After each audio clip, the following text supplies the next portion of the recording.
En el nombre del Padre, y del Hijo, y del Espíritu Santo. Dios te salve María, llena eres de gracia, el Señor es contigo. Bendita tú eres entre todas las mujeres, bendito es el fruto de tu vientre, Jesús.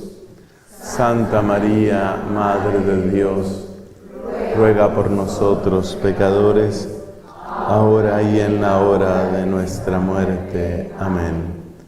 En el nombre del Padre, y del Hijo, y del Espíritu Santo. Amén.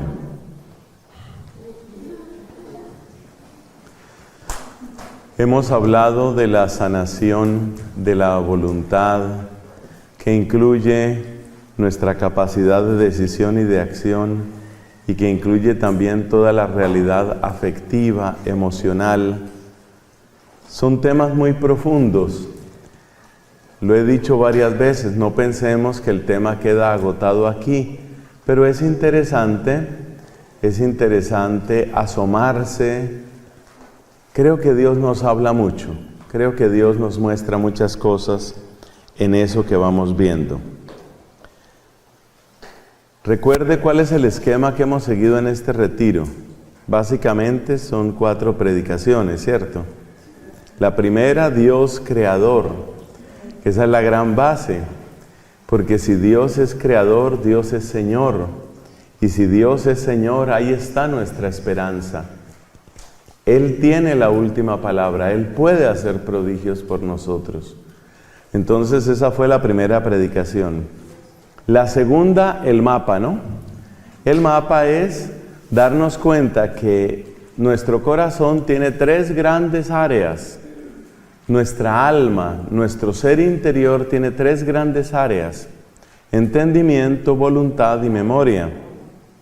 Y por consiguiente, nuestras heridas las vamos a encontrar en esas áreas. También vimos que las heridas se clasifican como vacíos, como deficiencias o como propiamente heridas. Entonces, vacío es algo que tenía que haber llegado a mi vida y no llegó. Por ejemplo, yo tenía capacidad para aprender a leer y escribir, pero donde yo vivía era muy pobre, nadie me enseñó. La persona que dice eso quedó con un vacío profundo. La desnutrición es que lo que me llegó fue insuficiente. Yo sí recibí algún cariño de mis papás, dice alguien. Yo sí recibí algún cariño, pero mi papá siempre se mantenía como una persona distante. Yo hubiera querido ser más amigo de mi papá, saber un poco más de él, pero él vivía encerrado en su mundo. Ahora ya murió. Entonces, ¿qué siente esa persona que habla de esa manera? Siente que ha quedado desnutrido. La desnutrición emocional es la causa de muchísimos daños. Así nos damos cuenta, por ejemplo, que muchas personas buscan en el esposo amor de hombre que nunca encontraron en el papá. O sea, salen a buscar realmente no un esposo, sino una especie de papá. Y lo mismo hay muchos hombres que salen a buscar no esposa, sino mamá. Y por supuesto son relaciones distintas. Eso no va a funcionar bien. Porque resulta que aquella mujer está buscando un esposo, pero ese hombre no está buscando una esposa, sino una mamá. Muchas veces una mamá que le resuelva todos los problemas. Entonces no va a funcionar. ¿Por qué pasa eso? Por la desnutrición. Hay desnutrición emocional. Esa desnutrición afectiva nos marca profundamente. Y también tenemos heridas. Las heridas es cuando en realidad, en vez de alimento, me dieron veneno. Entonces hay personas que han tenido heridas muy profundas o tienen heridas muy profundas. Luego, entonces, esa fue la segunda charla. En la tercera charla nos hemos dedicado a hacer ese análisis de vacíos, desnutrición y heridas en el área de la voluntad y de la afectividad. Y ahora, en esta charla, vamos a hablar de la memoria. Quiere decir que la parte del entendimiento no la hemos tratado mucho, no porque carezca de importancia, sino porque la parte del entendimiento hasta cierto punto es la que más fácilmente se puede tratar, donde hay una buena formación en la fe, donde las personas se están interesando por conocer su fe, por formarse, esas personas seguramente pueden sanar los vacíos, las deficiencias o las heridas en su entendimiento. Entonces, ¿qué tenemos que hacer? Pues tenemos que dedicarnos a la memoria, y es lo que vamos a hacer en esta charla. San Agustín describe a la memoria como una potencia del alma. En la misma tónica y con el mismo lenguaje habla aquella gran doctora de la Iglesia a la que le debo tanto, Santa Catalina de Siena. Ella describe la memoria como una potencia, junto al entendimiento y la voluntad. Realmente aquí estamos siguiendo ese esquema. El esquema de Catalina, el esquema de Agustín, San Agustín. Pero no es tan fácil darse cuenta de que la memoria es una potencia. Uno se da cuenta que el entendimiento es potencia del alma porque uno puede entender. Uno se da cuenta que la voluntad es una potencia del alma por el poder que tiene el amor y por todo lo que la gente hace para sentirse amada. Pero descubrir que la memoria es una potencia del alma es bastante más difícil. ¿Qué hay que hacer para llegar a ese descubrimiento? Pues hay un ejemplo que siempre doy y que me parece que es muy útil. ¿Qué pasaría si mañana, Dios no lo quiera, tú despertaras y no te acordaras de quién eres? Pues pasaría que quedarías completamente paralizado en una especie de presente perpetuo, incapaz de ejercer tus derechos, incapaz de responder también ante tus deberes. Si tú te despiertas mañana y no te acuerdas de que eres mamá, pues entonces no vas a obrar como mamá, ¿no? Si no te acuerdas de que eres ciudadano, entonces no vas a ejercer tus derechos de ciudadano. La memoria es la que nos mantiene en el ser. Esa es la frase clave. La memoria nos mantiene en el ser. Y cada día a través de la memoria nosotros vamos conectando con lo que somos y vamos edificando. Puede decirse que la vida humana es como un edificio y entonces el piso 20 pues depende del piso 19, 18, 17, ¿no? Uno va edificando, uno va sumando. Si se pierde la memoria, si uno se desconecta de su memoria, es como si tuviera que volver a empezar la construcción y por supuesto es demasiado lo que pierde ahí. La memoria es una gran potencia del alma, pero la memoria también puede ser desastrosa. ¿En qué sentido desastrosa? Porque hemos dicho, la memoria tiene poder, pero a ver, tiene poder para cosas buenas y tiene poder también para cosas malas. Es decir, y esta otra frase también creo que es clave, tú eres lo que recuerdas. Lo que tú vives recordando, el cassette que se oye en tu cabeza, ese cassette que está ahí en tu cabecita, eso eres tú. Entonces, si tú tienes un cassette, yo creo que aquí todos recordamos lo que es un cassette, pero otras personas que oigan este video van a decir, cassette, el padre es un dinosaurio. El padre, el cassette, esa cinta, ¿no? Esa cinta. Entonces uno está como oyendo una cinta. ¿Y sabe qué es lo más grave? Lo más grave es que muchas palabras de esa cinta no las grabó uno.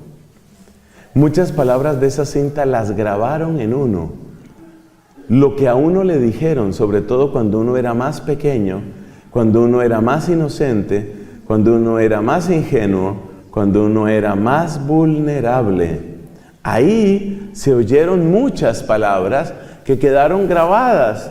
Por eso es tan delicado el lenguaje que utilizamos con los pequeños. Ya se trate de una catequesis, ya se trate del colegio, se trate de la familia. Hay que tener mucho cuidado con las palabras que se dicen a los niños. Porque en un momento de impaciencia se le dice a un niño una palabra como esta: ¡qué torpe es usted! Usted sí no sirve para nada, ¿no? No sirve para nada, no sirve para nada. Y eso va quedando grabado en el cassette de la persona. La persona graba en su cinta eso. Y esas palabras tienen poder. La palabra tiene poder. Esas palabras quedan ahí. Ahí es donde uno entiende que la memoria tiene poder. La memoria tiene poder, es como las palabras tienen poder, solo que la memoria no tiene que ver solo con palabras, tiene que ver con muchas otras cosas. Es tan interesante, tan fascinante el mundo de la memoria, ¿no? Por ejemplo, cuando uno piensa la memoria que uno tiene de sonidos, de olores, de sabores, es una cosa impresionante. Por allá en mi época, que es lo más lejos que yo he vivido de Colombia por un periodo largo, cuando estuve viviendo en Irlanda, yo moría por probar alguna de esas cositas nuestras, hombre, tan sabroso, tanto plato sabroso que hay por aquí. Por aquella época descubrí o inventaron unas lechonas enlatadas. Entonces yo me llevaba 2, 3 laticas de lechona enlatada para allá, para Irlanda. Y eso tocaba con mucho cuidado con esas latas. Ahora, la lechona enlatada nunca vas a ver como la lechona fresca, pero alguna cosa servía de premio de consolación, ¿no? Entonces, cuando presentaba un examen y me iba bien, decía, hoy me merezco una latica de la lechona. La memoria es algo impresionante y uno tiene memoria de muchas maneras. Para quienes tengan un temperamento inclinado hacia la ciencia, hay un tema de investigación que no se agota. Por ejemplo, la memoria muscular. La memoria muscular es una cosa impresionante. Uno camina por memoria muscular. Uno no tiene que concentrarse. ¿Sabe cómo era caminar? Primero este. ¿O primero los dos? No, primero este. Y luego... No, ahora no se repite, ahora viene el otro. Uno no obra así. Uno tiene memoria muscular. Pero bueno, vamos a nuestro tema. Entonces uno se da cuenta que la memoria tiene mucho poder. Y uno se da cuenta que las cosas que uno más recuerda son las cosas que lo determinan y lo marcan a uno. Aquí viene una pregunta también fascinante. ¿Cuáles son las palabras que penetran más en uno? Yo les cuento una experiencia. Como estoy prestando tanto servicio, hasta donde me dan el tiempo y las fuerzas, en internet, en redes sociales, especialmente en Twitter, o Twitter dicen otros, en Twitter y en Facebook, pues uno recibe todo tipo de opiniones. Hay muchas opiniones, son insultos. Yo recibo muchos insultos, muchas amenazas y recibo muchas maldiciones. La gente lo maldice a uno. Prácticamente todos los días me mandan maldiciones, especialmente protestantes o personas que consideran que la Iglesia Católica es lo peor que hay. Entonces uno recibe insultos, maldiciones, amenazas. Amenazas normalmente de palabras. Yo hasta el momento, por misericordia de Dios, no he recibido ninguna amenaza física que me haga temer, así directamente, pues, por mi seguridad y integridad. Pero ¿qué pasa? Claro, a uno no le gusta eso y yo por eso también recomiendo que se hagan muchas oraciones. Yo agradezco las oraciones que ustedes hacen porque de verdad hay gente que lo odia a uno muchísimo, con un resentimiento espantoso. Lo menos que le dicen a uno es cura, pedófilo, desgraciado, inquisidor, retrógrado. Bueno, tienen una cantidad de insultos y es con mucha frecuencia, casi a diario uno está recibiendo esos insultos. Pero esos insultos no tienen poder en uno.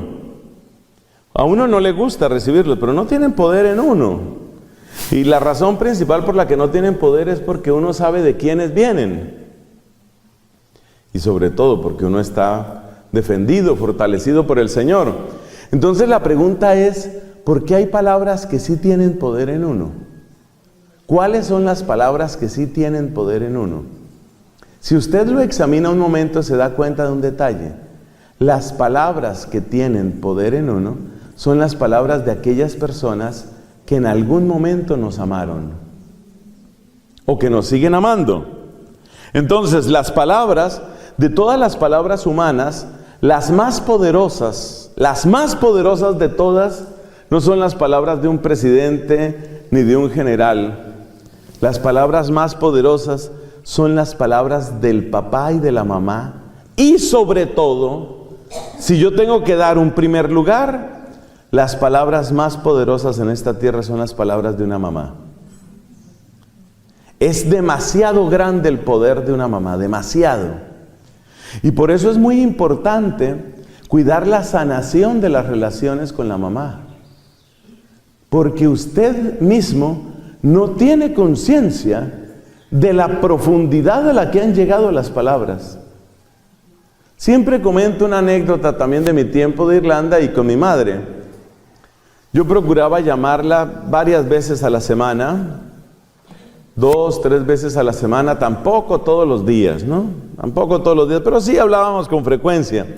Y me pasó algunas veces que estábamos hablando y a mí se me salían las lágrimas.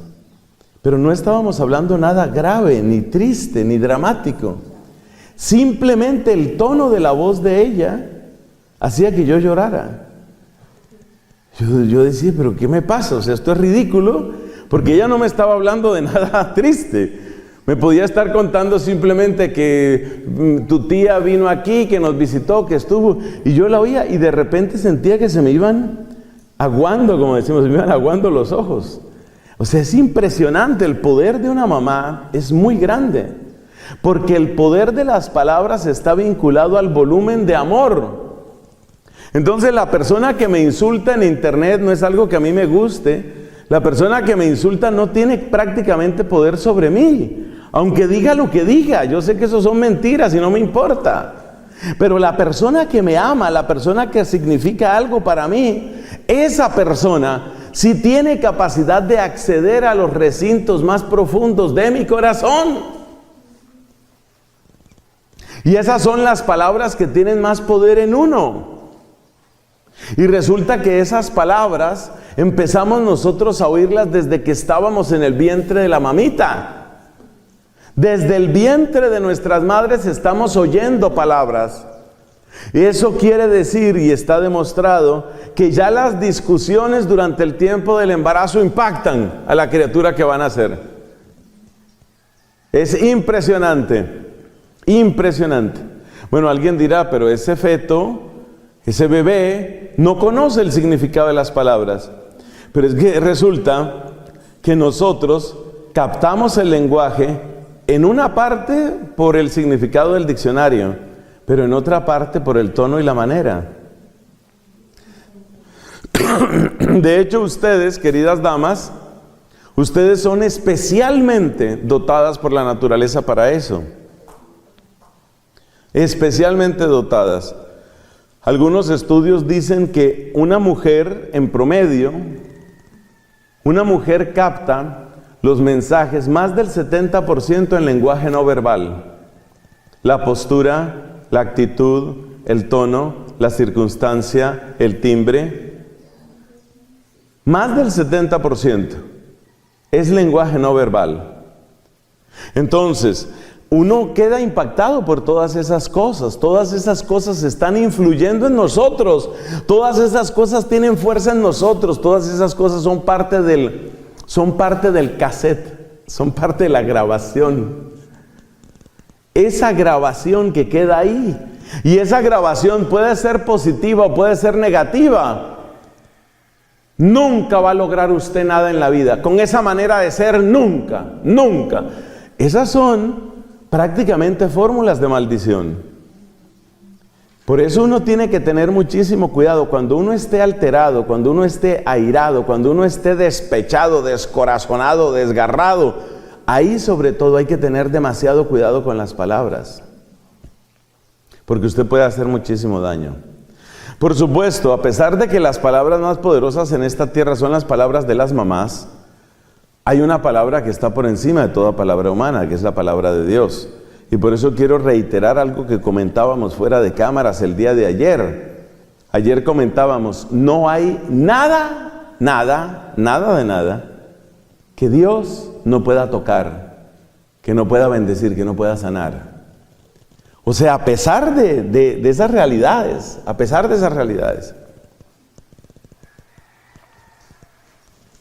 Entonces, ya comprendemos la importancia de la memoria. Y ya nos damos cuenta cuánto nos afecta este tema de la memoria. Es algo muy delicado, muy, muy delicado. Las personas que le han hablado a usted con amor son personas que han adquirido poder sobre usted. ¿Qué pasa cuando una persona me ama y al mismo tiempo me maltrata? Ese es el peor cóctel, esa es la peor combinación. La persona que me ama, pero me manipula. La persona que me ama, pero me maltrata. La persona que me ama, pero me desprecia. Como me ama, tiene llaves que llegan hasta muy adentro de mi corazón. Como me desprecia, como me humilla, como me maltrata, deja allá heridas muy profundas. Esa es la peor combinación. Tristemente, esa es una combinación que han vivido muchísimos hombres y sobre todo muchísimas mujeres, muchísimas. Piense usted en el caso de la persona que está profundamente enamorada y recibe una palabra insultante o una palabra de descalificación. Yo tiemblo para decir esas palabras aquí porque realmente me avergüenza que eso pase sobre el planeta Tierra. Me avergüenza que nosotros como especie humana nos podamos hacer tanto daño, pero tristemente sucede. A veces vienen esos maltratos así terribles hacia las personas. Sobre todo esos maltratos están conectados con los afectos más profundos y con la intimidad. Porque resulta que la intimidad supone la entrega del propio ser. Esto vale para el hombre y para la mujer, pero nadie duda de que es mayor la dimensión de entrega de la mujer. Es decir, la vulnerabilidad de su cuerpo, de su corazón, de su mente es casi total en esas circunstancias. Yo sé que muchas personas, y esta frase que voy a decir es polémica, yo sé que muchas personas dirían, el peor de los daños es la violación. La violación es algo absolutamente horroroso, espantoso, vergüenza de la humanidad, crimen horrendo. Estamos todos de acuerdo. Pero no es lo peor. Yo me atrevo a decir que no es lo peor. Porque la persona que lamentablemente ha padecido una circunstancia de esa sabe que ese agresor no tiene nada que ver con ella. Y en ese sentido su corazón se sella. Aunque su cuerpo sufra esa agresión asquerosa, brutal, esta persona puede bloquear su corazón frente a eso. Es decir, todavía tiene una línea de defensa. El daño más grande lo producen las personas que más nos han amado y a las que más hemos amado. Y eso es terrible. Y por eso el dolor de la persona separada, de la persona abandonada, de la persona humillada, esas frases que repito, jamás deberían decirse en esta tierra. Me has decepcionado como hombre, me has decepcionado como mujer, no funcionas, no sirves. Esas frases causan un daño absolutamente horripilante. Es algo brutal, es algo difícil de poner en palabras. Y la gravedad está en que la persona recibe esas palabras, recibe esa bomba atómica en el centro de su intimidad y tiene que seguir funcionando. Y tiene que seguir viviendo. Y tiene que seguir siendo mamá y tiene que seguir trabajando si trabaja o haciendo lo que hace. Entonces, por eso muchas personas están genuinamente destrozadas. En otra de las charlas decíamos que estos vacíos, deficiencias y heridas nos roban la alegría, la generosidad y el amor. Y así sucede. Así sucede. Es lamentable ver que muchas personas están en esas circunstancias y por eso hoy más que nunca tenemos que volver al título de nuestro retiro. Necesitamos sanación y santificación. Y necesitamos misioneros y misioneras de sanación que puedan ayudar a que otras personas descubran, otras personas beban de esta fuente, porque es muy grave. A la luz de todo esto yo quiero hacer una pregunta. Yo la llamo la pregunta inicial, a pesar de que ya llevamos unos buenos minutos de predicación. La pregunta inicial, ¿nos interesa sanarnos? Todo el mundo dirá eso, claro, ¿no? Sí, pues obvio.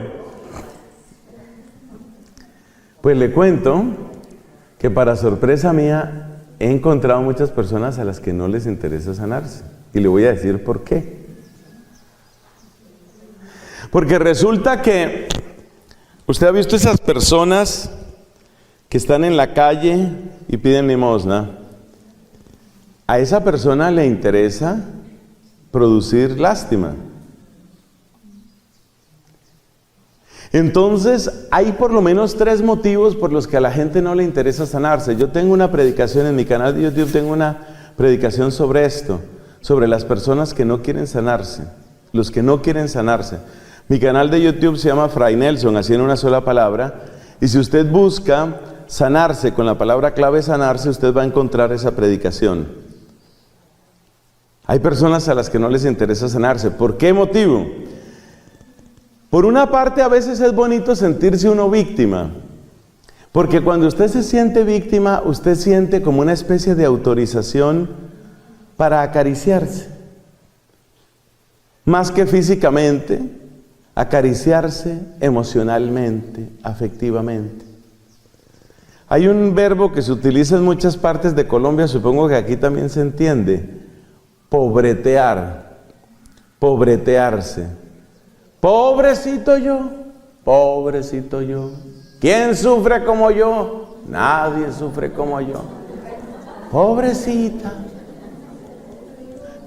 Y parece increíble, pero hacerse la víctima o hacerse el víctima es algo que trae un cierto placer psicológico. Entonces, hay personas que no quieren sanarse porque les gusta sentirse víctimas. Les gusta sentir que la vida ha sido injusta con ellos. Y aquí viene la segunda razón. Resulta que si la vida ha sido injusta conmigo, a mí no me pidan nada. Entonces, a veces uno no quiere sanarse porque uno no quiere asumir deberes o responsabilidades. Es decir, uno se acostumbró ya a que es cómodo aquello de no ser generoso. Acuérdate que las 3 cosas que se mueren en nosotros son la alegría, la generosidad y el amor. Y entonces, si yo soy la víctima, a mí no me pidan nada. A mí no me pidan nada. Yo estoy muy ocupada, o estoy muy ocupado, según el caso. Estoy muy ocupada cuidándome. Para lo cual la gente compra potes y potes y potes de cremas. Pero si usted pone en una caja si usted pone en una caja todas sus cremas y el peso de las cremas supera su peso, quiere decir que ya se pasó. Entonces muchas veces uno gusta de sentirse víctima. ¿Por qué? Porque así no me pueden pedir nada. No me pueden pedir nada. Háganme todo. Háganme todo. Como a mí me toca viajar tanto, entonces yo veo eso en los aviones, ¿no? Hay personas que realmente necesitan esos servicios de silla de ruedas, ¿no? Pero hay otras personas que llegaron a los 60, 65 y simplemente les da pereza todo lo que toca caminar en esos. Además toca hacer filas, que por la migración, que por la aduana. Entonces, es más cómodo más cómodo que me lleven en mi sillita. Entonces, a veces uno hacerse víctima es eso. Es: a mí no me pueden pedir nada. A mí no me pueden pedir nada. Pero la razón principal por la que muchas personas no quieren sanarse es más escalofriante. No quieren sanarse porque quieren que su herida esté viva, y quieren que su herida esté viva porque quieren utilizarla en el momento apropiado como un arma. Por ejemplo, esto para mí es tenebroso, pero así pasa. Una mujer padeció un evento de infidelidad de su esposo. La cosa quedó demostrada. Finalmente el hombre ya no pudo sacar más disculpas. Finalmente tuvo que reconocer. Entonces pide perdón. Dice: yo no te quiero perder. Mira, dame otra oportunidad. no dañemos el hogar que tenemos, hagámoslo por los niños, yo necesito que creas en mí, bueno, todo ese discurso. Ella, con toda la razón del mundo, se siente traicionada, profundamente herida, violentada. Tiene toda la razón de sentirse así. Van a un retiro espiritual de parejas. En el retiro espiritual de parejas renuevan sus votos matrimoniales. Este hombre vuelve a pedirle perdón, hasta llora. Llora, se dan un abrazo, parece que hubo reconciliación, foto del final del retiro. No sé cuándo será la foto de este retiro, entre otras cosas. Foto de, ya fue, yo no quedé, perfecto. Ya eso me resiente, ya quedo resentido, dolido.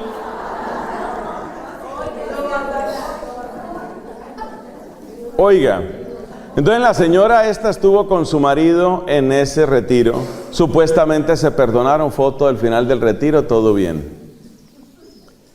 Todo bien. Pero ella por dentro conserva una llamita encendida. Y esa llamita es para cuando venga la discusión. Llega la discusión, el momento de la discusión. ¿No me irá a hacer ahora lo que me hizo?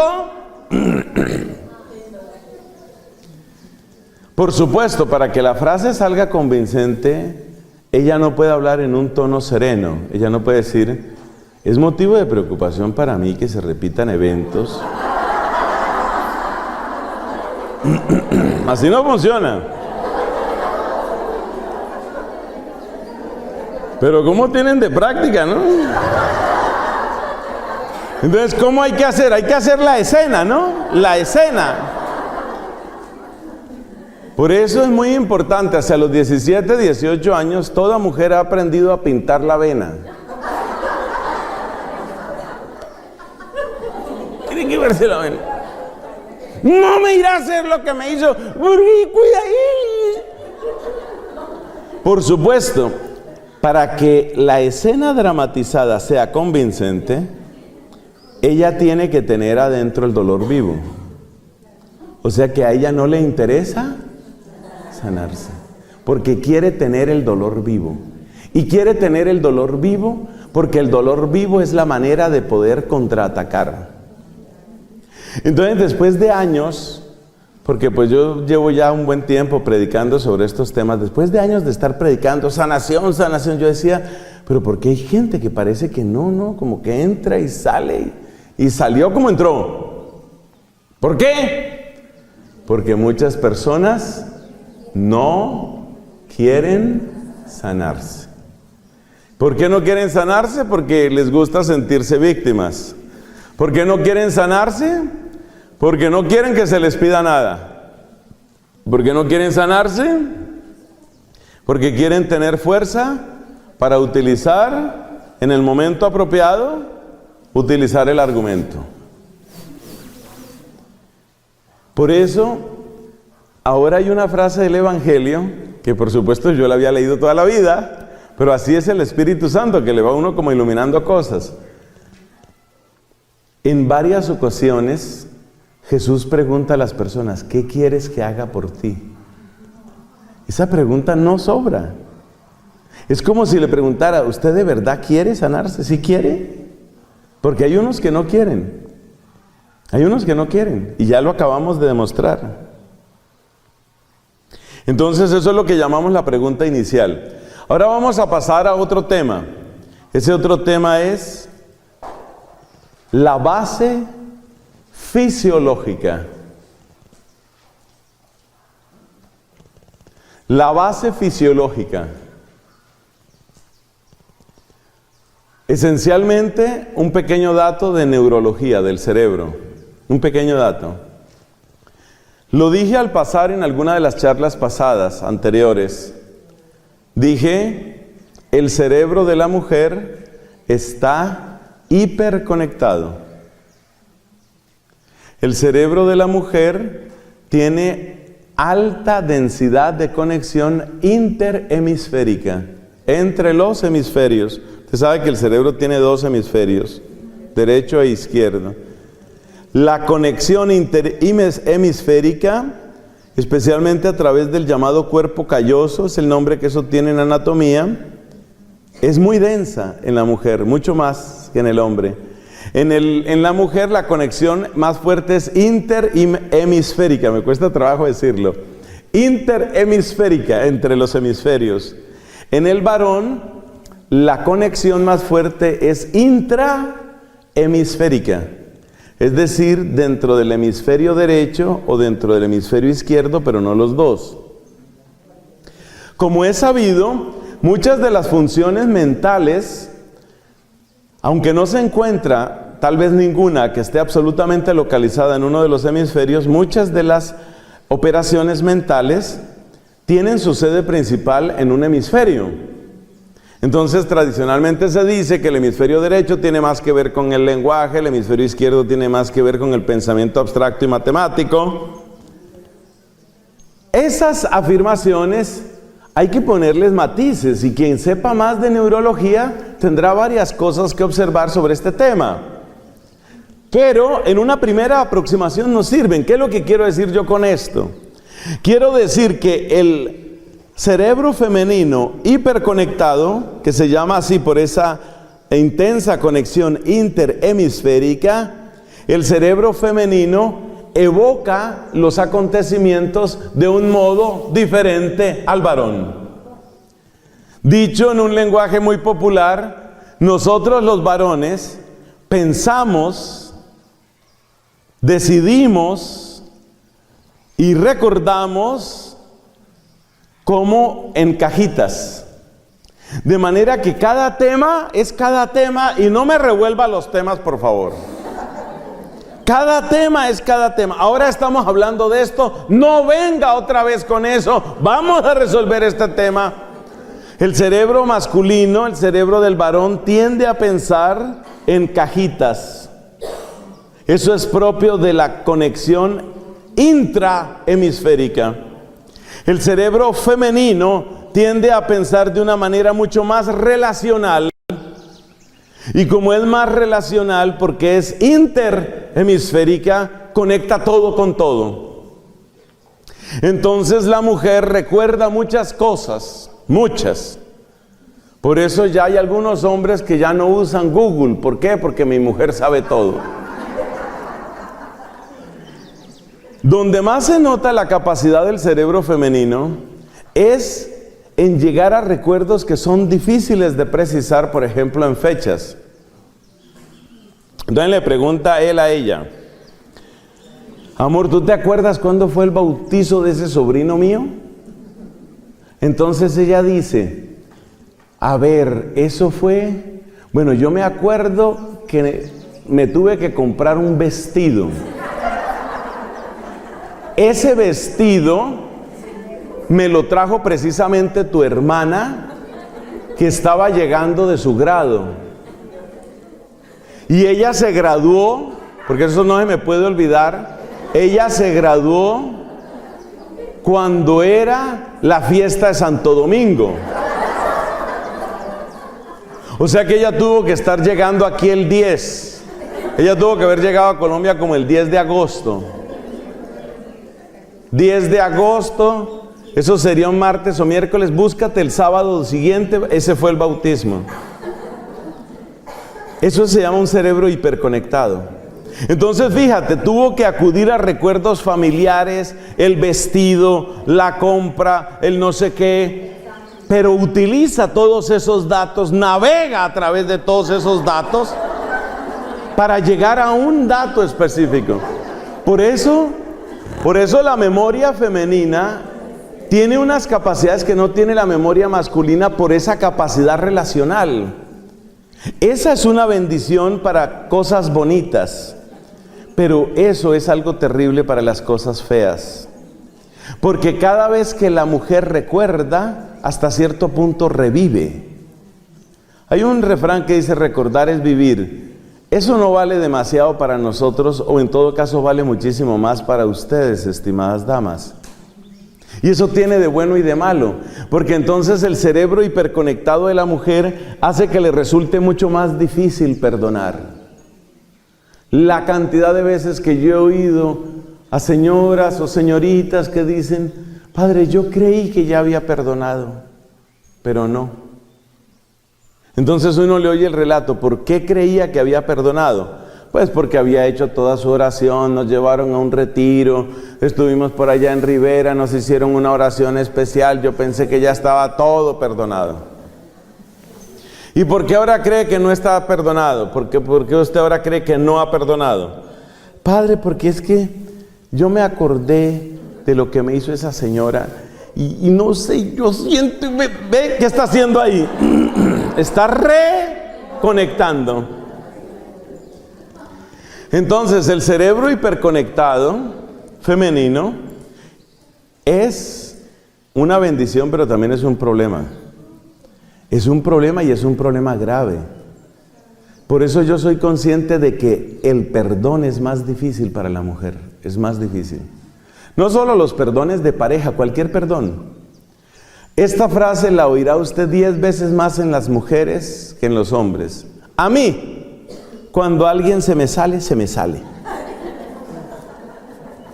Lo cual quiere decir, si ya me decepcionó, ya me decepcionó. ¿Y por qué pasa eso? Eso no tiene que ver solo con pareja, le insisto. ¿Por qué sucede eso? Porque esta mujer tenía una amiga. Una amiga.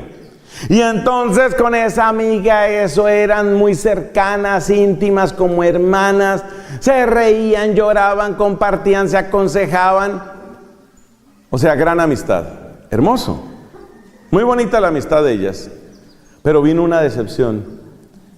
Yo le había dicho, mira, esto te lo comento en secreto, pero esto no lo puede saber fulanita. Para mí esas frases a mí me parecen de lo peor. Yo te digo esto, pero eso no lo puede saber fulanita. Es decir, la prueba de que eres fiel a mí es que me vas a guardar el secreto. Y resulta que por algún motivo el secreto no fue guardado, me traicionó. Entonces, ¿qué pasa? Que esta mira a la amiga que la traicionó y su cara, toda esa zona del cuerpo conocida como cara, de ahora en adelante, ¿qué significa? Es el recuerdo permanente de traidora. Es una traidora. Entonces llega ella a la reunión, entró la traidora. Ahora la traidora está tomando agua, ahora la traidora va a saludar. La traidora se metió una cucharada de gelatina en su boca. Dígame cuándo la perdona así. Dígame cómo puede haber perdón así. Y ahora viene a saludar. Ahí viene a saludar. Ahí viene. Ahí viene con su sonrisa. Ya me la imagino diciendo, ¡qué dicha verte! Traidora. El perdón es muy difícil. Es muy difícil. Y yo ya creía que la había traicionado. Ya creía que la había, ¿qué? Perdonado. Yo creía que ya la había perdonado. Pero me veo nuevamente esa cara y su sonrisa y yo me acuerdo de cómo con esa misma sonrisa me traicionó. ¿Eh? Entonces, traidora. Eso es lo que es una traidora. Es muy difícil. Y uno tiene que entender esto para entender qué tipo de oración hay que hacer. ¿Qué tipo de oración hay que hacer? Advertencia. Cuidado con las discusiones intramentales eternas. Esta es otra dificultad para perdonar. ¿Qué es una discusión intramental? Una discusión intramental es cuando usted sigue la discusión en su cabeza. Entonces usted estaba peleando con su ex, o estaba peleando con un hijo, o estaba peleando con el cura de la parroquia, o estaba peleando con la otra seguidora, que no debe haber peleas entre las seguidoras, no debería haber peleas. Entonces usted estaba discutiendo con alguien, pero la discusión se acabó, pero usted sigue discutiendo en su cabeza. Tan boba yo, he debido decirle esto, y después le decía esto. Y ella me hubiera dicho, pero yo le hubiera respondido. Y entonces, eso se llama una discusión, ¿qué? Intramental. Usted sigue discutiendo ahí en su cabeza. Yo he encontrado personas que años después todavía siguen discutiendo.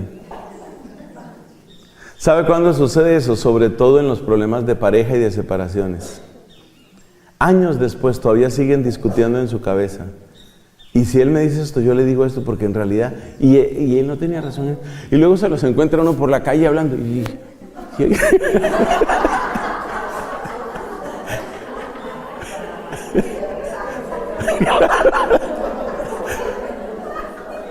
Si no hubiera...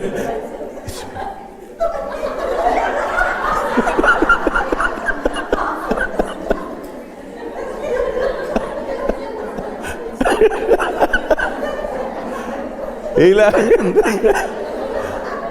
discusiones intramentales. Yo conocí una señora que todos los días discutía con el marido, con el problema de que el marido ya se había muerto. ¿Eh? Pero el problema, o sea, ya eso es grave, ¿cierto? Porque discutía con un muerto. Pero lo más grave no es eso. ¿Sabe qué es lo más grave? Que no podía dormirse hasta que no ganara la discusión.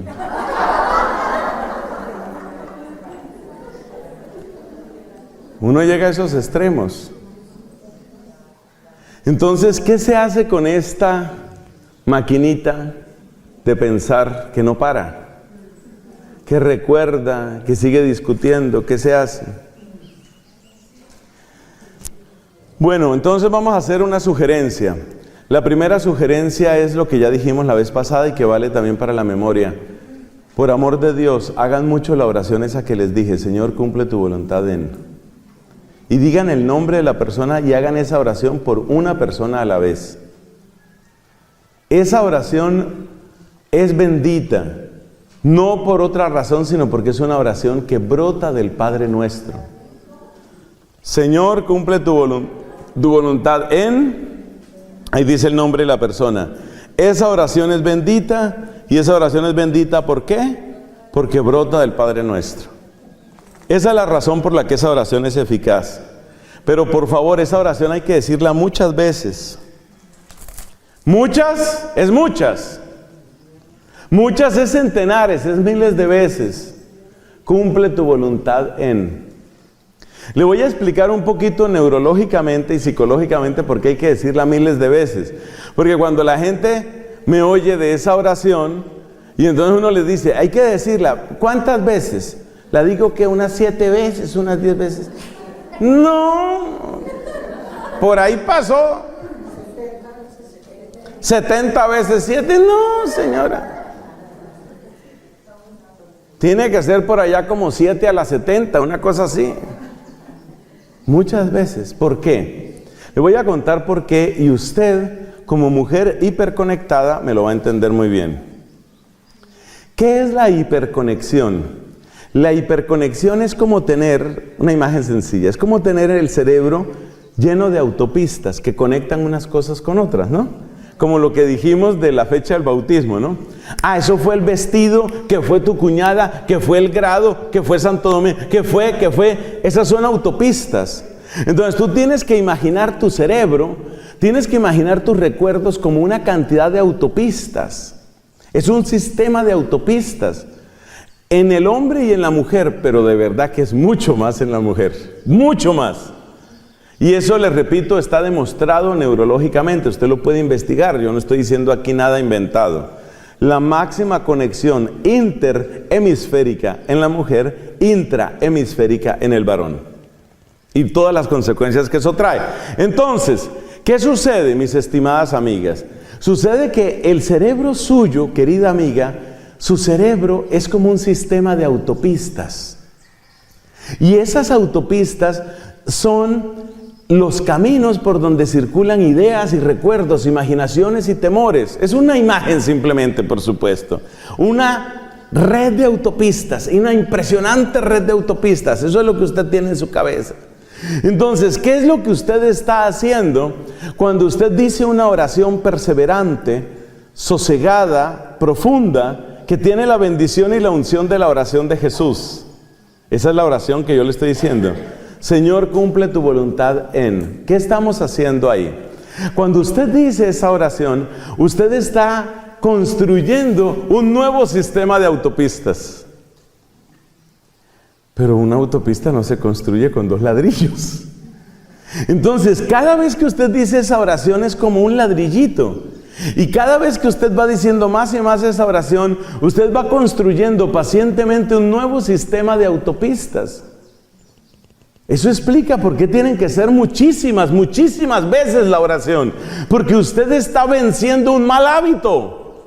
Porque en el fondo sus recuerdos negativos, su falta de perdón, son un mal hábito mental. Y usted sabe que un mal hábito mental es como tener un sistema de autopistas que están mal direccionadas y que pueden llevar a choques espantosos. Eso es lo que le está pasando a usted en su cabecita. Dentro de su cabecita usted tiene un mal sistema de autopistas que lleva a choques continuos. Y esos choques continuos son: yo no sirvo para nada, yo no he debido hacer eso, yo sí soy bruta, pero yo por qué hice eso, pero yo no me voy a dejar. Y si en ese momento aparece cerca de usted una feminista, entonces ahí sí se completó. Es que hay que odiar a esos hombres, y hay que el machismo y el patriarcalismo. Y por supuesto, eso lo único que hace es meterle aceite y brea a esas autopistas para que resbalen las cosas y se choquen peor. Ese es el feminismo típico de hoy. Entonces, ¿cuál es la verdadera solución? La verdadera solución es ir construyendo otro sistema de autopistas. Y eso es lo que se logra con esto. Porque cada vez que usted está diciendo: Señor, cumple tu voluntad en esta persona, sigo con la imagen de las autopistas, es como si usted le hiciera una vía de escape a la autopista. De manera que esos bólidos que estaban chocando unos con otros empiezan a salir de las autopistas. ¿Y salen hacia dónde? ¿Hacia dónde salen? Eso es lo más bello, es lo más hermoso. Porque resulta que cuando nosotros decimos: Señor, cumple tu voluntad en tal persona o en tal otra persona, cuando nosotros decimos eso, estamos entregando al Señor. Y ese es el momento en el que usted empieza a descongestionar su autopista. Es el momento en el que usted empieza a desocupar su autopista. Y por eso, después de varias semanas de estar haciendo sus oraciones, con paciencia, sin obsesión, sin enloquecerse por esto, porque una buena autopista no se construye con impaciencia. Esto toca con paciencia, con amor. Y después de semanas de esto, usted empieza a notar que esas autopistas se desocupan. Y aquí viene a mi mente una foto que impactó mi corazón. Una foto del sistema de autopistas de Corea del Norte. Resulta que Corea del Norte es un país extremadamente pobre, es un país comunista, ateo. Todos sabemos de Corea del Norte, las amenazas nucleares, etc. Corea del Norte es un país muy pobre, terriblemente pobre. Pero en un momento dado, uno de los dictadores que ellos han tenido construyó unas gigantescas autopistas de 6 y de 7 carriles. O sea, no había carros para llenar esas autopistas. Era una cosa absurda. Pero esa foto, ¿por qué me sirve a mí? Porque la foto lo que representa, una foto de Corea del Norte, muestra una de esas autopistas de 6, 7, 8 carriles completamente desocupada, porque ya le dije, no hay carros para llenar esa autopista. Pasa un carro no sé cada cuánto tiempo. No hay carros. Y entonces estaba un señor caminando con sus vacas en medio de la autopista. Pero lo más impresionante es que la autopista, por falta de uso y por falta de mantenimiento, se empezaba a rajar, y lo que es increíble, en algunas de esas grietas empezaba a crecer pasto. O sea, ya la naturaleza empezaba a reclamar ese terreno. ¿Por qué esa foto viene a mi memoria en este momento? Esa foto viene a mi memoria porque eso es lo que queremos que nos pase con las autopistas perversas que tenemos en el cerebro. O sea, tú tienes tu sistema de autopistas que son tus resentimientos, y siempre que yo veo a la traidora, entró la traidora, se fue la traidora, allá va la traidora, vamos a ver cuántos tamales se come la traidora. ¿Sí se dieron cuenta que había gente vigilando a ver quién? Entonces sucede que en la medida en que usted va construyendo esas salidas de las autopistas a base de la oración, Señor, cumple tu voluntad, las autopistas van quedando desocupadas. Y a medida que van quedando desocupadas, van colapsando. Eso es lo que queremos. Es que eso es lo que queremos. Lo que queremos es que la naturaleza reclame esas neuronas y ya no tienen fuerza. Entonces, usted empieza a recordar a esa persona, pero ya como la autopista colapsó, lo que conectaba el recuerdo con el odio, con me la hizo, con hay que vengarse, con habré de verlo, yo he de verlo, todo eso empieza a colapsar. Entonces usted empieza a recordar a las personas y ya no tienen poder sobre usted. Ya no tienen poder sobre usted. Esa es la maravilla. Ya no tienen poder sobre mí. Eso es un regalazo. Entonces, este es el requisito previo a toda sanación de la memoria. Hay que hacer ese ejercicio. Pero le insisto, el ejercicio solo funciona miles de veces, despacio, despacio, hasta que el sistema de autopistas colapse, hasta que todas esas asociaciones vayan colapsando.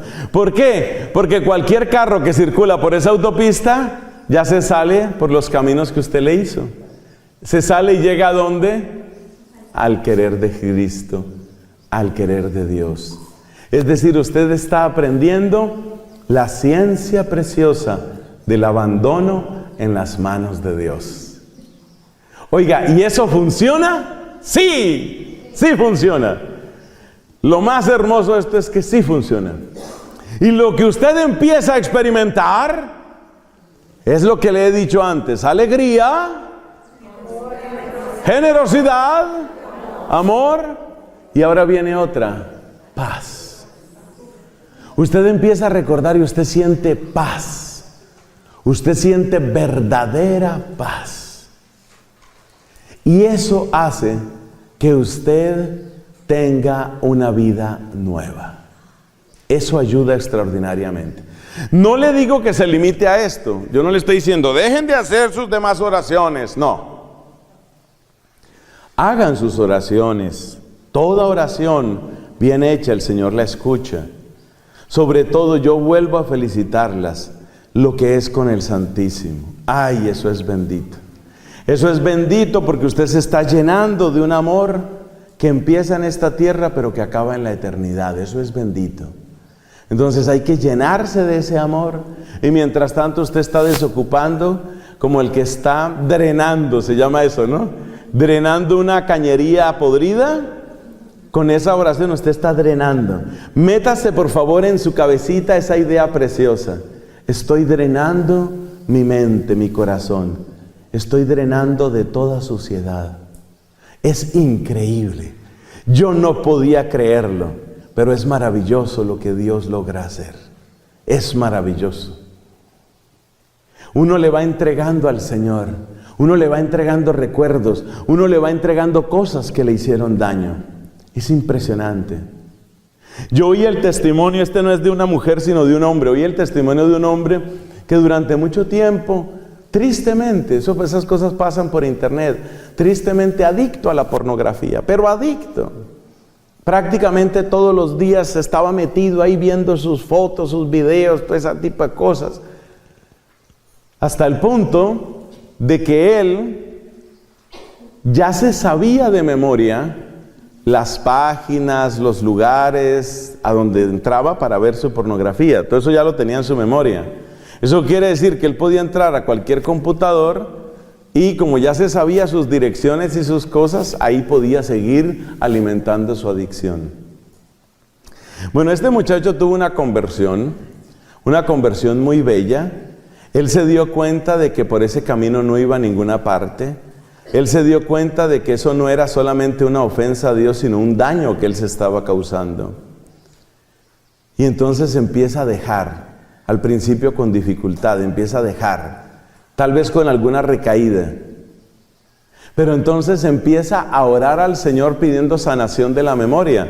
Porque fíjate que la memoria se había convertido en una aliada del pecado.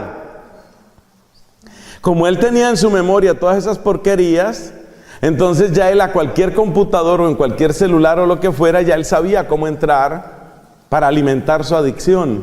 Entonces este hombre empieza a orar pidiendo esta sanación de la memoria. Señor, llévate de aquí esto, te lo entrego, llévatelo, te lo entrego. Y me cuenta el hombre, llegó un momento en el que yo sentí tentación de recaer y ya no me acordaba a dónde tenía que entrar.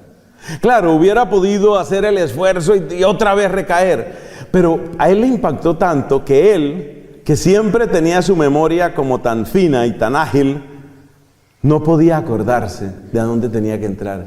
Y entonces lo que pensó fue, Jesús me está ayudando. Y ya se apartó. Que yo sepa, el hombre no ha recaído más en ese vicio de la pornografía. Entonces, por eso te digo que Dios sí le sana a uno los recuerdos. Y que Dios es capaz de quitar y de sanar tantas cosas en nosotros. Vamos a terminar con unas 4 o 5 certezas.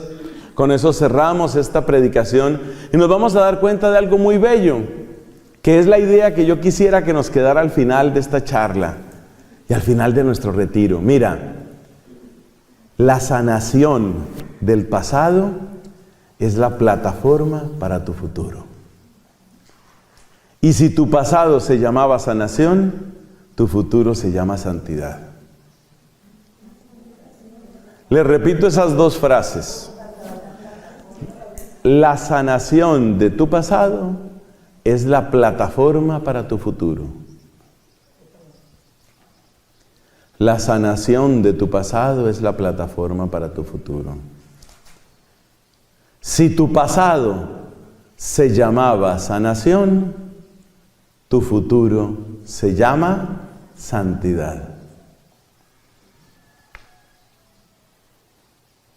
Entonces vamos a acabar con unas 5 certezas, yo las llamo 5 certezas, que nos van a servir mucho para cerrar este tema y para darnos cuenta de la belleza, la hermosura que Dios es capaz de hacer en nosotros. Si tu pasado se llama sanación, tu futuro se llama santidad. Pero no se le olvide, querida amiga, hay que querer, ¿no? Porque hay mujeres que no quieren sanarse. No, déjeme, yo quiero ser la víctima. Para ir por todo el mundo con mi cara de que, pobrecita yo. Pobrecita. Todo lo que he sufrido, pobrecita yo. Entonces usted tiene que saber si usted quiere o no quiere sanarse. Tristemente hay mujeres que no, bueno, hombres también. Pero hay mucha gente que no quiere sanarse, ¿no? Yo quiero seguir siendo la pobrecita, no me pidan nada. ¿Puede ayudar a mover esa silla? No puedo, estoy en crisis, estoy sufriendo, pobrecita. ¿En qué momento le vuelven las fuerzas? Cuando tiene que discutir. Pero ahí sí, le revive todo. Y sobre todo aprender a pintar la vena. Se vea la vena. Bueno, 5 certezas. Esto va llegando a su final, señoras y señores, vamos llegando al final. Primera certeza. Estas son certezas que le ayudan a usted a poner las bases de su futuro. Fíjese lo que dijimos, ¿no? ¿Cómo fue la frase? Si mi pasado se llama sanación, mi futuro se llama santidad. Entonces hay que poner los puntales, hay que poner las bases de ese nuevo futuro, ese futuro en Cristo. Bases. 5. Primera, yo la llamo primera certeza. Primera certeza dice así: Dios tiene un plan. Dios tiene un plan. Y en ese plan estoy yo, con toda mi historia. Dios tiene un plan, y en ese plan estoy yo, con toda mi historia. Esa parte es la base de todo. La primera certeza. A Dios no se le escapa ni un detallito de mi vida, ni un detallito. A Dios no se le escapa nada de mi vida y todo entra en su plan. Y Dios tiene un plan y en ese plan estoy yo. Y es un plan bueno. Estoy yo con toda mi historia, con todo lo que me pasó, todo. Pero es que yo perdí un año en el colegio. Pues tú, con tu año perdido en el colegio, entras en el plan de Dios. Para algo a Dios le sirve eso. Pero es que además yo tuve un hijo siendo soltera, o yo tuve un aborto, o mis papás se separaron, o yo estuve en depresión, o yo estuve metida en la droga. Dios tiene un plan y en ese plan estoy yo. Esa frase, mire, estas 5 certezas, si yo fuera ustedes, o sea, supongamos que yo fuera una seguidora de Jesús. Si yo fuera ustedes, yo tomaría estas 5 certezas y cada una la ponía en un papelito. Y ese papelito lo ponía en un lugar donde yo las pueda ver con frecuencia. Porque estas son frases profundamente liberadoras. Les repito, número 1, Dios tiene un plan. Y en ese plan estoy yo con toda mi historia, todo lo que me pasó. Pero es que fue terrible, padre, fue terrible. Yo me acuerdo el daño que yo le causé a mi hijo porque yo traté de envenenarlo contra el papá. Y yo quería que mi hijo odiara a ese hombre porque quería desquitarme de él. Y yo hoy siento vergüenza de lo que yo hice, cómo fui capaz de envenenar el alma de un niño inocente. Sí, eso estuvo muy mal hecho. Realmente estuvo muy mal hecho.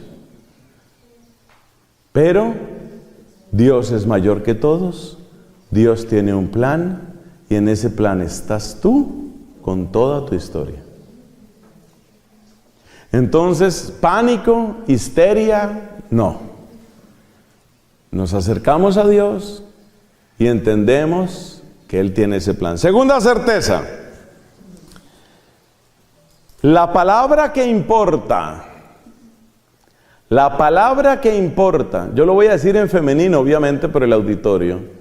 La palabra que importa y por la que voy a ser juzgada, la palabra que importa y por la que voy a ser juzgada, es solo la palabra de mi Señor. Solo la palabra de mi Señor. ¿Por qué digo esa frase? Porque muchas veces uno tiene la tentación de querer agradar a demasiadas personas. ¿Qué hago con esto? Porque es que ya mi hija me hizo mala cara, pero es que mi hijo dice que yo soy muy mal geniada, pero es que mi esposo dice que yo debería. Y además, y ahora fuimos al retiro y el padre dice otra cosa.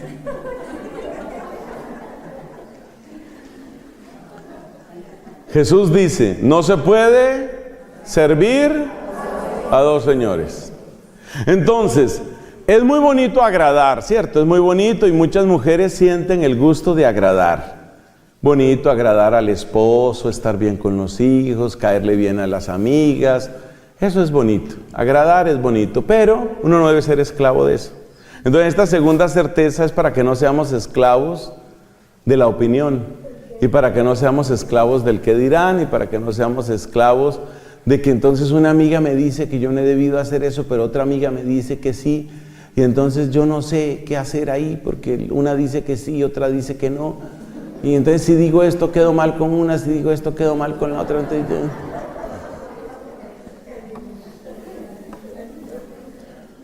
a veces cuando me piden esos consejos yo le digo, mire, múdese.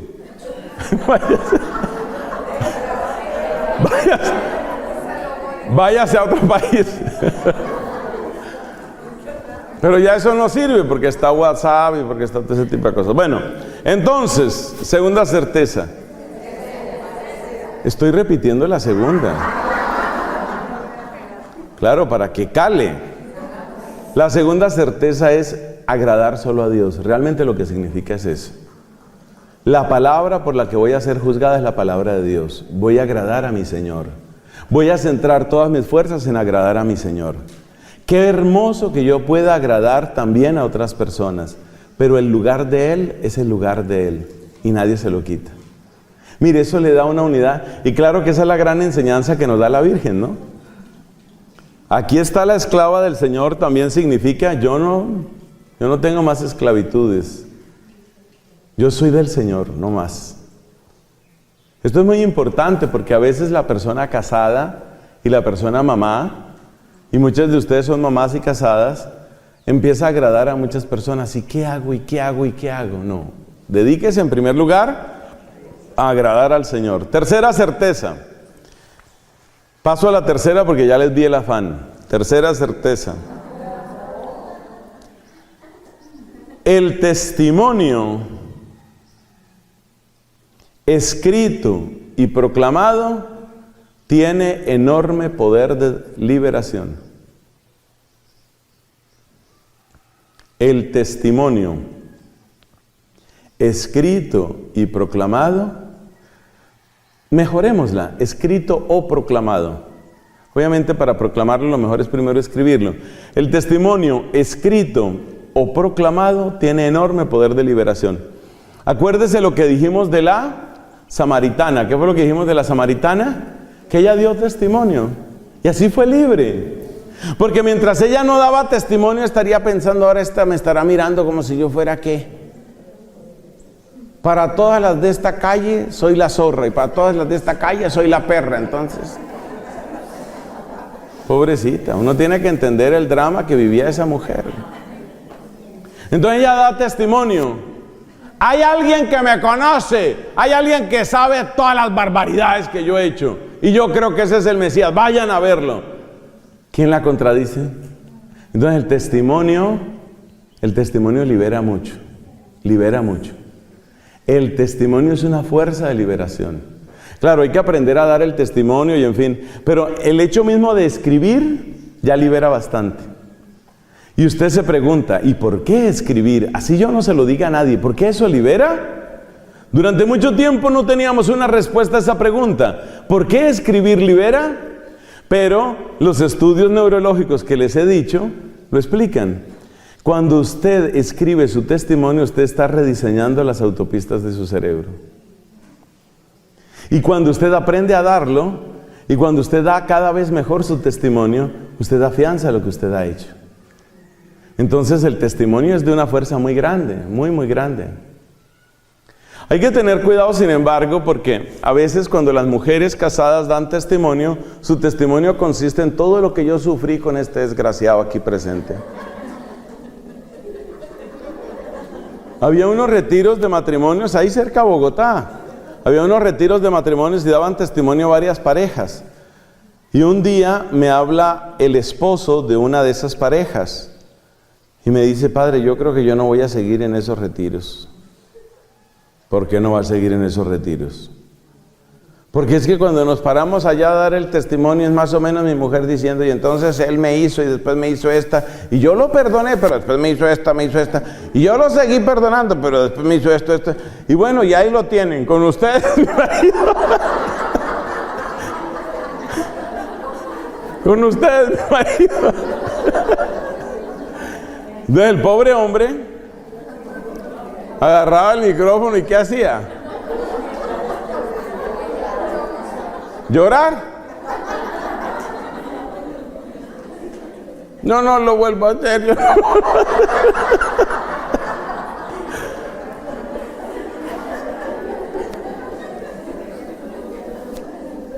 Hay que tener cuidado. El testimonio es para reconocer la obra de Dios en mí. La obra de Dios en mí. El pecado del que me ha sacado. El pecado del que me ha sacado. La ternura que me ha mostrado. La misericordia que ha derramado sobre mí. Cuarta certeza, son 5. Cuarta certeza.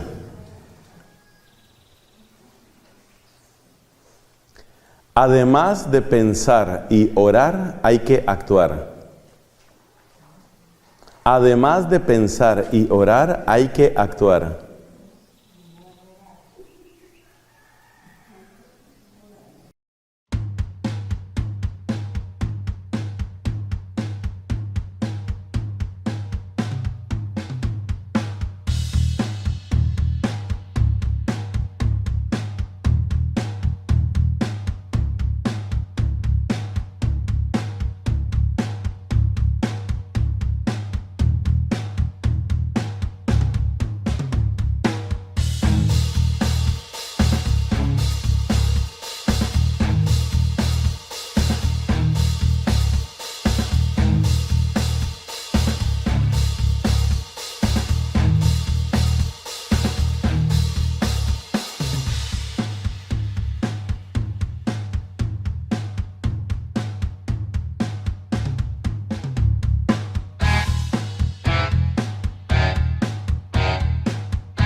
Además de pensar y orar, hay que actuar. ¿Actuar qué significa aquí?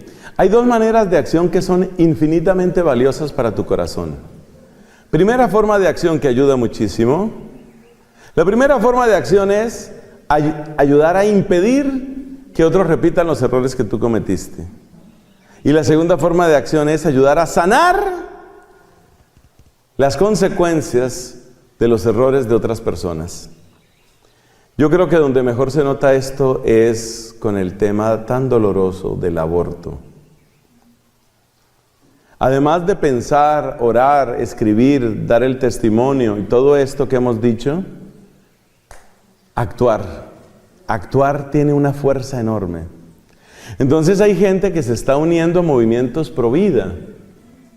Hay una iniciativa que está tomando fuerza en muchos lugares que se llama 40 días por la vida.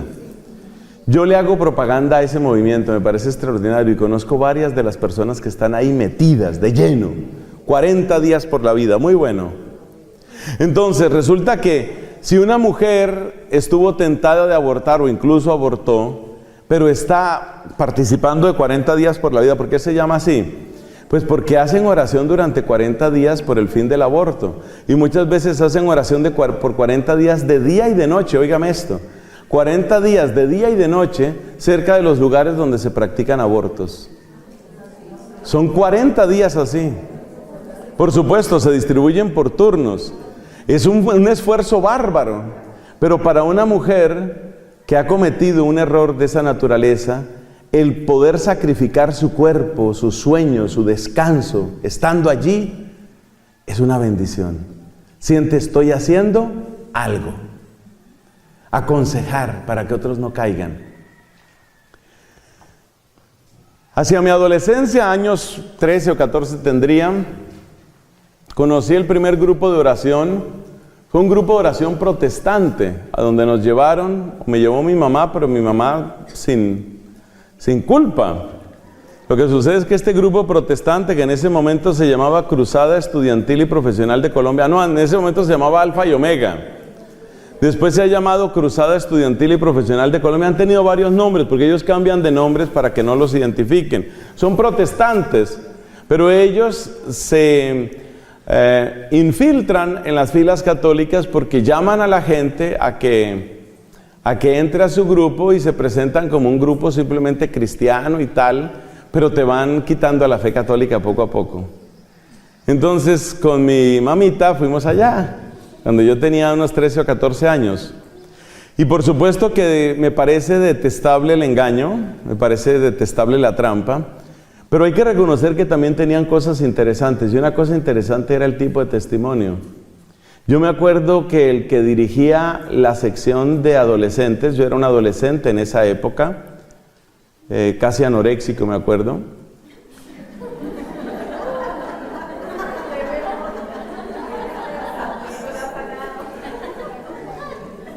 En esa época, el muchacho que dirigía eso, a ver, yo tenía como 13 o 14 y yo creo que él tenía un poco más de 30. Era un hombre muy convencido, él había sido un drogadicto perdido. Fue rescatado básicamente por su fe en Jesucristo, lamentablemente se volvió protestante.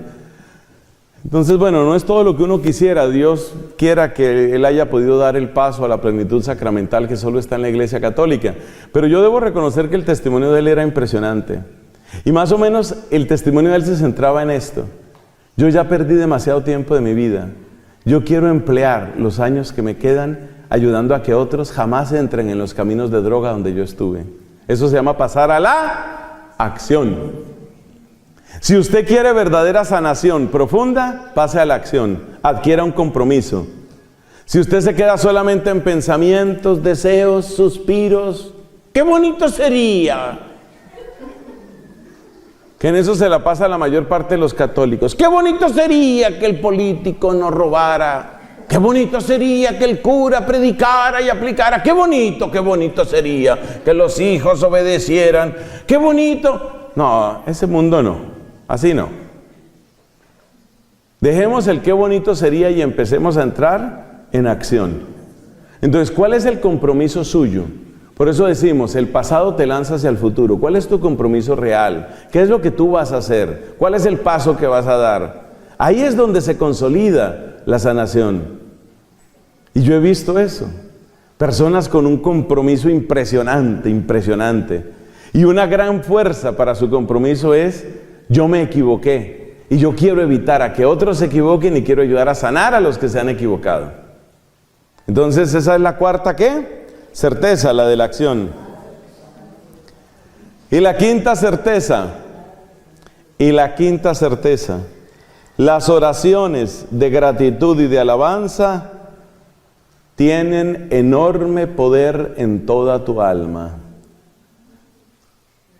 Las oraciones de gratitud y de alabanza. Mira, las oraciones de alabanza, las oraciones de gratitud son una belleza, porque en las oraciones de agradecimiento, ¿qué es lo que estás haciendo?